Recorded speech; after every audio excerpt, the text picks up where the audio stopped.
नमस्कार मित्रांनो, जीकेवाला या आपल्या यूट्यूब चॅनेलवर सर्वांचं सहर्ष स्वागत आहे. आज आपण जानेवारी महिन्यातील काही महत्त्वाच्या चालू घडामोडींचा आढावा बघणार आहोत. चला तर आपण अभ्यासाला सुरुवात करूया. 99वे अखिल भारतीय मराठी साहित्य संमेलन कोठे पार पडले होते? तर शाहू स्टेडियम सातारा या ठिकाणी 99वे अखिल भारतीय मराठी साहित्य संमेलन पार पडले होते आणि याचा कालावधी किती होता? 1 ते 4 जानेवारी 2026 या कालावधीत 99वे अखिल भारतीय मराठी साहित्य संमेलन शाहू स्टेडियम सातारा या ठिकाणी पार पडले होते. आणि याचे अध्यक्ष कोण होते? तर विश्वास पाटील ह्या 99व्या अखिल भारतीय मराठी साहित्य संमेलनाचे अध्यक्ष होते. आता हे जे काही 99वे अखिल भारतीय मराठी साहित्य संमेलन पार पडलेलं आहे साताऱ्यामध्ये, ते साताऱ्यातील 4थं साहित्य संमेलन आहे. आणि याच्या आधी 1905, 1962, 1993 आणि 2026 म्हणजे आत्ताचं 99वे अखिल भारतीय संमेलन हे साताऱ्यातील 4थं साहित्य संमेलन आहे. आता 100वे अखिल भारतीय मराठी साहित्य संमेलन कोठे होणार आहे? तर पुणे या ठिकाणी 100वे अखिल भारतीय मराठी साहित्य संमेलन पार पडणार आहे. आणि पहिलं अखिल भारतीय मराठी साहित्य संमेलन पुणे या ठिकाणीच 1878 साली महादेव गोविंद रानडे यांच्या अध्यक्षतेखाली पार पडलेले होते. आता इतर मग काही महत्त्वाची संमेलने बघूया.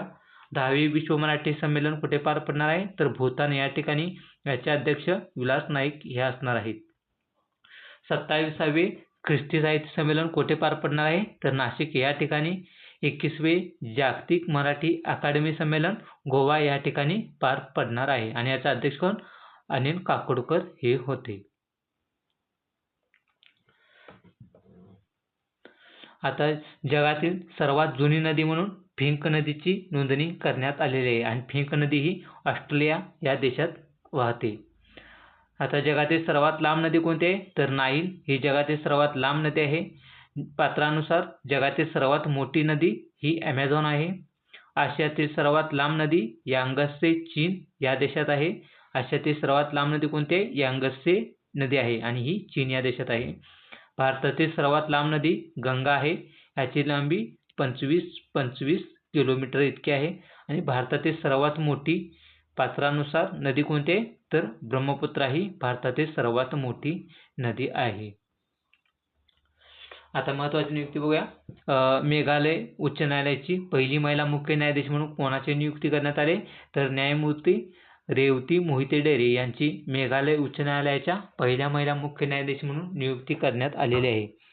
आणि ह्या न्यायमूर्ती रेवती मोहिते डेरे ह्या महाराष्ट्रातील व्यक्ती आहेत. आता हायकोर्टाच्या पहिल्या महिला न्यायाधीश कोण होत्या? तर अन्नाचंडी केरळ या हायकोर्टाच्या पहिल्या न्यायाधीश होत्या.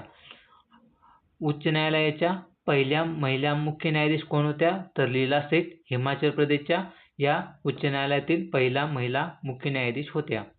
सुप्रीम कोर्टाची पहिली न्यायाधीश कोण? तर फातिमा बीबी या सुप्रीम कोर्टाच्या पहिल्या न्यायाधीश होत्या. आणि मुंबई हायकोर्टाची पहिली मुख्य न्यायाधीश कोण? तर सुजाता मनोहर या मुंबई हायकोर्टाच्या पहिल्या महिला मुख्य न्यायाधीश होत्या. आणि उच्च न्यायालयाची तरतूद भारतीय राज्यघटनेत कलम 214 मध्ये करण्यात आलेली आहे.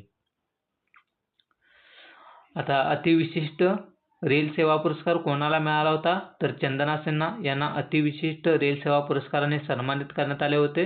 यांनी काय केलं होतं? तर ऑपरेशन नन्हे परिस्थितीच्या माध्यमातून बालकामगार आणि तस्करीपासून मुलांची सुटका केली होती. त्यामुळे चंदना सिन्हा यांना अतिविशिष्ट रेल पुरस्काराने सन्मानित करण्यात आले आहे. सध्याचे रेल्वे मंत्री कोण आहेत? तर अश्विनी वैष्णव हे सध्याचे रेल्वे मंत्री आहेत. आता महत्त्वाचे पुरस्कार बघूया 2. PETA person of the year कोण आहेत? तर रवीना टंडन आहेत. आणि फिफाचा शांती पुरस्कार डोनाल्ड ट्रम्प यांना मिळालेला आहे. 92वे ग्रँडमास्टर म्हणून 92वे ग्रँडमास्टर कोण आहे भारताचा? तर आर्यन वैष्णव हे खेळाडू भारताचे 92वे ग्रँडमास्टर बनलेले आहेत. आणि आर्यन वैष्णव हे नवी दिल्ली या ठिकाणी आहेत. 91वे ग्रँडमास्टर कोण होते? तर राहुल व्ही.एस. हे 91वे ग्रँडमास्टर होते. आणि 90वे ग्रँडमास्टर इलाम पार्थे होते. भारताचे पहिले ग्रँडमास्टर कोण होते? तर विश्वनाथ आनंद हे पहिले ग्रँडमास्टर होते. आणि आणि बुद्धिबळ दिवस कधी तर 20 जुलै हा बुद्धिबळ दिन म्हणून साजरा केला जातो. युरोझोनमध्ये सामील होणारा 21वा देश कोणता आहे तर बल्गेरिया हा युरोझोनमध्ये सामील होणारा 21वा देश आहे. आणि 1 जानेवारी 2026 पासून युरो हे अधिकृत चलन असणार आहे. आणि युरोझोन म्हणजे काय? युरोपियन युनियन देशांचा असा समूह आहे ज्यांनी युरो हे चलन स्वीकारलेले आहे. बल्गेरियाचं पूर्वीचं चलन काय होतं तर लेव हे पूर्वीचं चलन होतं बल्गेरियाचं, आणि हे आता 1 फेब्रुवारीपासून पूर्णपणे बंद होऊन युरो हे चलन चलनात येणार आहे बल्गेरियामध्ये. बल्गेरिया हा 2007 पासून युरोपियन युनियनचा सदस्य आहे. आता युरोपियन युनियनमध्ये 27 युनियन हा 27 देशांचा समूह आहे. आणि यातील या 27 देशांमधील युरो हे चलन न स्वीकारणारे देश कोणते आहे तर स्वीडन, पोलंड, झेक प्रजासत्ताक, हंगेरी, रोमानिया आणि डेन्मार्क या देशांनी हे युरोपियन युनियनमध्ये असून सुद्धा युरो हे चलन स्वीकारलेले नाही आहे. पुढे बघा, मासिक पाळीची रजा लागू करणारे पहिले राज्य कोणते आहे तर कर्नाटक. देशातील पहिला बालविवाहमुक्त जिल्हा कोणता आहे तर छत्तीसगड. छत्तीसगडमधील बालोद जिल्हा हा देशातील पहिला बालविवाहमुक्त जिल्हा ठरलेला आहे. सर्वोच्च न्यायालयाच्या समितीवर नियुक्त होणारी पहिली ट्रान्सजेंडर सदस्य कोण तर अक्का पद्मशाली या सर्वोच्च न्यायालयाच्या समितीवर नियुक्त झालेल्या पहिल्या ट्रान्सजेंडर सदस्य आहेत. आणि पहिले झोपडपट्टीमुक्त शहर कोणते आहे तर चंदीगड हे भारतातील पहिले झोपडपट्टीमुक्त शहर बनलेले आहे. भारताच्या पहिल्या इलेक्ट्रिक रॉकेटचं नाव काय तर वायुपुत्र हे भारताच्या पहिल्या इलेक्ट्रिक रॉकेटचं नाव आहे. आणि यांनी कोण विकसित केलं हे चेन्नई स्थित स्पेस किड्स इंडिया या कंपनीने हे वायुपुत्र हे भारताचे पहिले इलेक्ट्रिक रॉकेट विकसित केलेले आहे. आणि हे पर्यावरणपूरक असणार आहे आणि हे पूर्णपणे विजेवर चालत असल्यामुळे हे पर्यावरणपूरक आहे. भारतातील पहिला वर्टिकल लिफ्ट रेल्वे पूल कुठे आहे तर तमिळनाडू या ठिकाणी भारतातील पहिला वर्टिकल लिफ्ट रेल्वे पूल बांधण्यात आले आहे. याचं नाव काय पंबन पूल आहे आणि याची लांबी किती आहे 2.07 किलोमीटर ही या पंबन पुलाची लांबी आहे.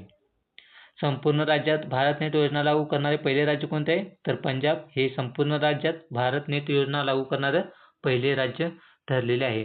या योजनेमुळे राज्यातील प्रत्येक गावात हाय स्पीड ब्रॉडबँड कनेक्टिव्हिटी पोहोचेल, त्यामुळे डिजिटल इंडिया मिशनला गती मिळणार आहे. अनिल काकोडकर जीवनगौरव पुरस्कार कोणाला मिळालेला आहे तर डॉक्टर टी.सी. थॉमस यांना अनिल काकोडकर जीवनगौरव पुरस्कार मिळालेला आहे.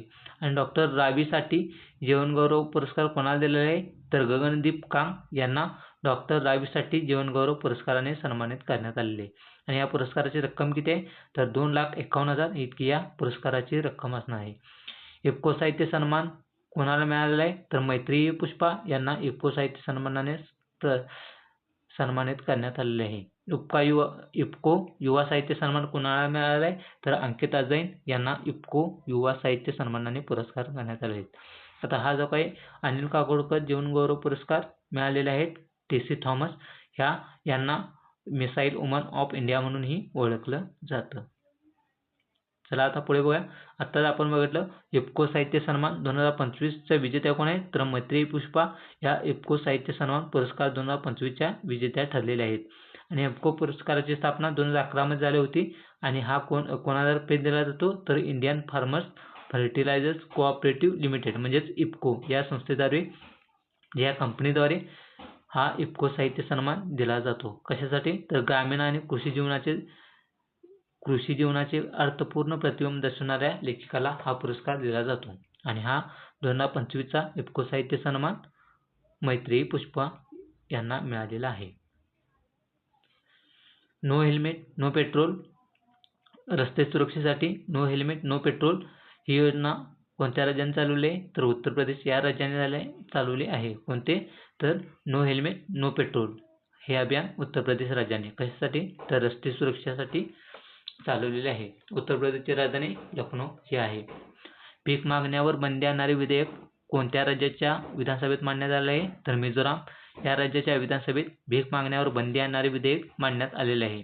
मिझोरामची राजधानी काय? ऐंजॉल ही मिझोरामची राजधानी असणार आहे. नुकताच अंतराळवीर शुभांशु शुक्ला यांच्या नावाने कोणते राज्य शिष्यवृत्ती योजना सुरू करणार आहे? तर उत्तर प्रदेश राज्याने अंतराळवीर शुभांशु शुक्ला यांच्या नावाने शिष्यवृत्ती योजना सुरू केलेली आहे. शुभांशु शुक्ला हे लखनौचे आहेत. शुभांशु शुक्ला कोण आहे? तर आंतरराष्ट्रीय अंतराळस्थानकात जाणारे पहिले भारतीय व्यक्ती म्हणजेच शुभांशु शुक्ला आहेत. आणि शुभांशु शुक्ला यांना नुकताच अशोक चक्र पुरस्कार देण्यात आलेला आहे. ते आपण पुढे बघणारच आहोत. पद्मपाणी पुरस्कार 2025-26 कोणाला देण्यात आलेला आहे? तर इलिया राजा यांना पद्मपाणी पुरस्काराने सन्मानित करण्यात आलेले आहे. आणि हा कुठे दिला आहे? तर 11वा अजिंठा वेरूळ आंतरराष्ट्रीय चित्रपट महोत्सवात हा पुरस्कार इलिया राजा यांना प्रदान करण्यात आलेला आहे.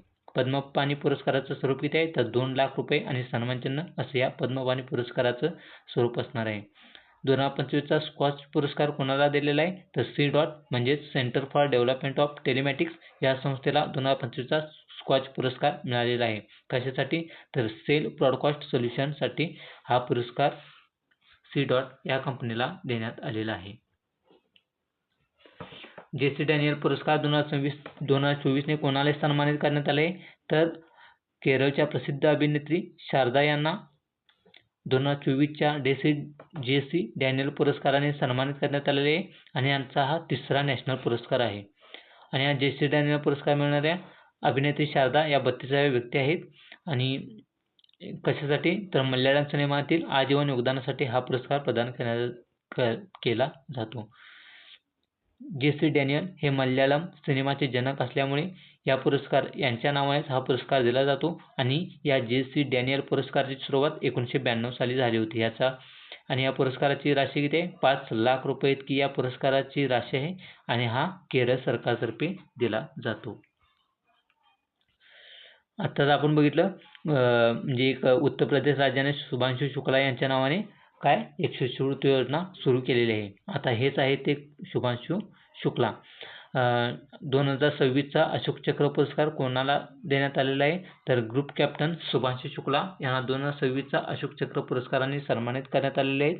आणि राकेश शर्मा नंतर अशोक चक्र पुरस्कार मिळणारे हे दुसरे अंतराळवीर ठरलेले आहेत. राकेश शर्मा यांना 1984 साली अशोक चक्रने सन्मानित करण्यात आले होते. आता हे पहिले अंतराळवीर होते राकेश शर्मा ज्यांना अशोक चक्र मिळाला होता. आणि आता हे ग्रुप कॅप्टन शुभांशु शुक्ला हे दुसरे असे अंतराळवीर आहेत ज्यांना अशोक चक्र पुरस्काराने सन्मानित करण्यात आलेले आहे.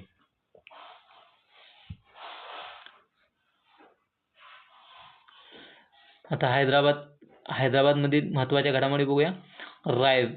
भारतातील पहिले ट्रान्सजेंडर हॉस्पिटल कुठे असणार आहे? तर हैदराबाद या ठिकाणी. गुगलचे आशियातील पहिले सेफ्टी इंजिनिअरिंग सेंटर हैदराबाद या ठिकाणी असणार आहे. पहिली फिफा टॅलेंट अकॅडमी हैदराबाद या ठिकाणी असणार आहे. राफेल फायटर जेटची मुख्य बॉडी डसॉल्ट आणि टाटा या कंपनीद्वारे हैदराबाद या ठिकाणीच विकसित करण्यात येणार आहे. ब्लड टेस्ट न घेता सुईद्वारे ब्लड टेस्ट न घेता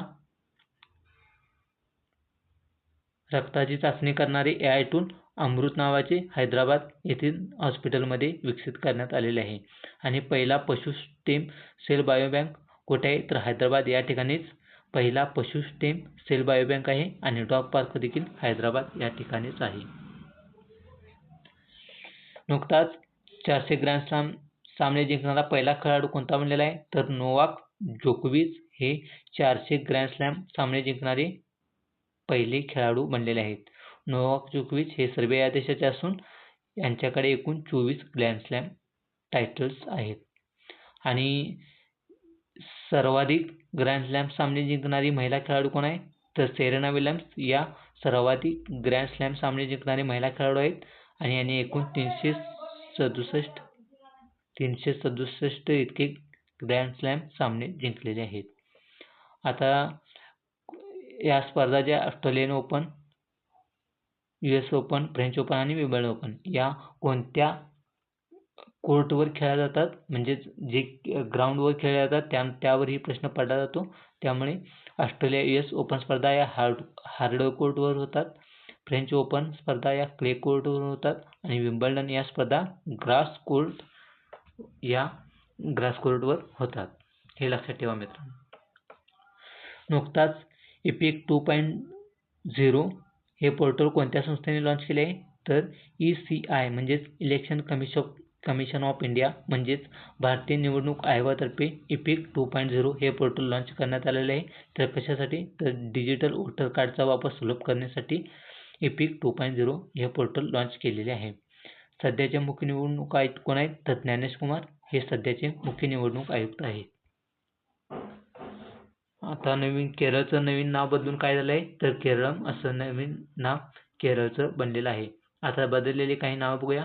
अहमदनगरचं नाव अहिल्यानगर झालेलं आहे. औरंगाबादचं नाव आता छत्रपती संभाजीनगर बनलेलं आहे. खुलताबादचं नवीन नाव रत्नापूर झालेलं आहे.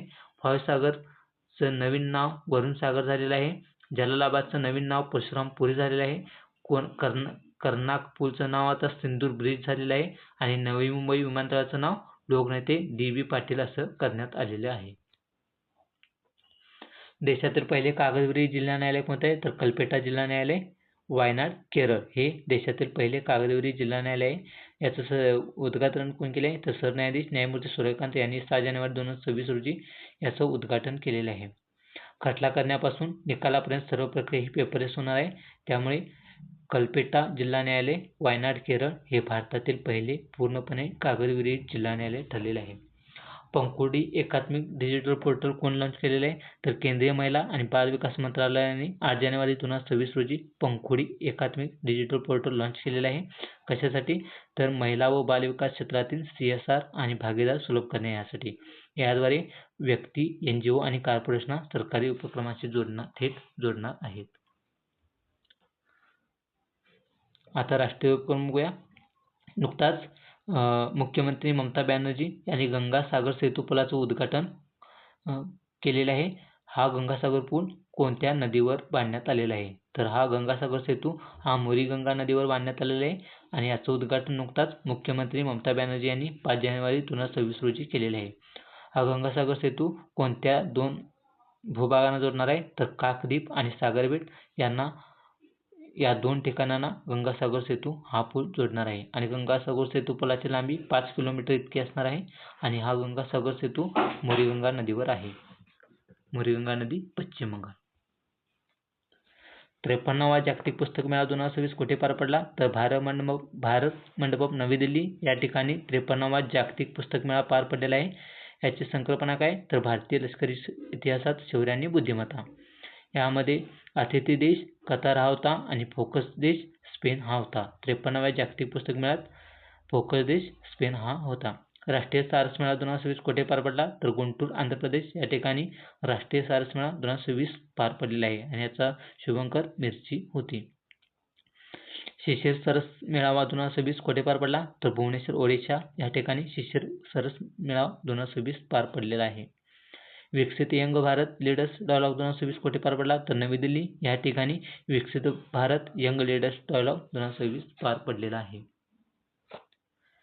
आता काही महत्त्वाच्या नियुक्त्या बघूया. MPSCचे नवीन अध्यक्ष विवेक भीमनवार आहेत. महाराष्ट्र पोलीस महासंचालक सदानंद दाते आहेत. भारतीय हवाई दल उपप्रमुख एअर मार्शल नागेश कपूर आहेत. ब्रँड ॲम्बॅसेडर महेंद्रसिंग धोनी आहेत. Tecno brand ambassador Sachin Tendulkar आहेत. 16व्या वित्त आयोगाचे सचिव ऋत्विक रंजनम पांडे आहेत. BROचे महासंचालक लेफ्टनंट जनरल हरपाल सिंग आहेत. नीती आयोग निर्यात संशोधन निर्देशांकामध्ये महाराष्ट्र प्रथम क्रमांकावर आहेत.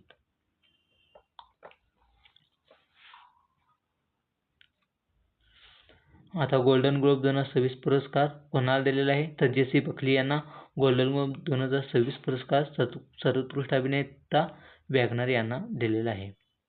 JC बखली अभिनेते आहेत तर वॅगनर हे अभिनेता आहेत. ऑस्कर पुरस्कारासाठी निवड झालेला मराठी चित्रपट दशावतार आहे. पद्मपाणी पुरस्कार LAR राजा यांना देण्यात आला आहे. एकूण 2026चे एकूण पद्म पुरस्कार 131 व्यक्तींना देण्यात आले आहेत. त्यातील महाराष्ट्रात 15 व्यक्तींना दिलेले आहेत आणि इस्रायलचा प्रेसिडेन्शियल मेडल ऑफ ऑनर पुरस्कार डोनाल्ड ट्रम्प यांना देण्यात आलेला आहे. आता काही क्रीडा घडामोडी बघूया. आंतरराष्ट्रीय क्रिकेटमध्ये 650 षटकार मारणारा जगातील पहिला खेळाडू कोण बनलेला आहे? तर रोहित शर्मा बनलेला आहे आणि याला नुकताच मानद डॉक्टरेट पदवी जाहीर झालेली आहे. रोहित शर्माला मागे टाकून वन डेमध्ये प्रथम क्रमांकावर कोण आला आहे? तर विराट कोहली हा रोहित शर्माला मागे टाकून वन डे क्रिकेटमध्ये प्रथम क्रमांकावर आलेला आहे. नुकताच ऑस्ट्रेलियाचे खेळाडू उस्मान ख्वाजा यांनी निवृत्ती जाहीर केली आहे. विश्वनाथ आनंदला मागे टाकणारा खेळाडू कोणता आहे? तर अर्जुन एरिगेसी यांनी जागतिक जलद बुद्धिबळ स्पर्धेत विश्वनाथ आनंदला मागे टाकून अव्वल क्रमांकावर पटकावलेला आहे. फिडे वर्ल्ड रॅपिड 2025 पुरुष विजेता कोण आहे? तर मॅग्नस कार्लसन आहेत.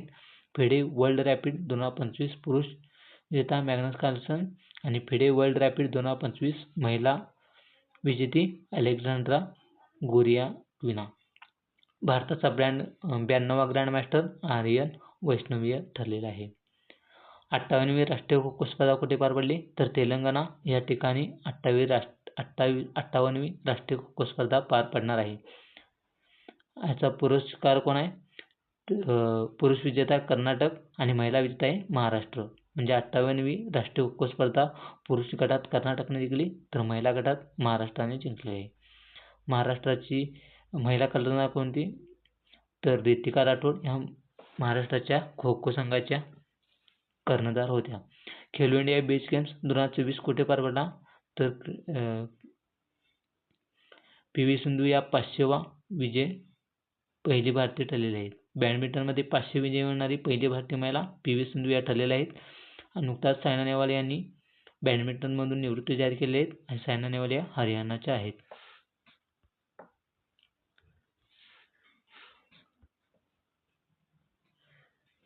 सायन्स सिटी नवीन सायन्स सिटीची घोषणा 2026 कुठे झाली? तर नागपूर या ठिकाणी झाली आहे. रजोनिवृत्ती क्लिनिक सुरू करणारे देशातील पहिले राज्य महाराष्ट्र आहे. महाराष्ट्राच्या पहिल्या महिला उपमुख्यमंत्री सुचित्रा पवार आहेत. आणि नुकताच उपमुख्यमंत्री अजित पवार यांच्या विमानाचा अपघात होऊन त्यांचा दुर्दैवी निधन झालेलं आहे. आणि नुकताच कोयना धरणाच्या जलाशयाचं नाव छत्रपती शिवाजी महाराज कोयना जलसागर असं करण्यात आलेलं आहे.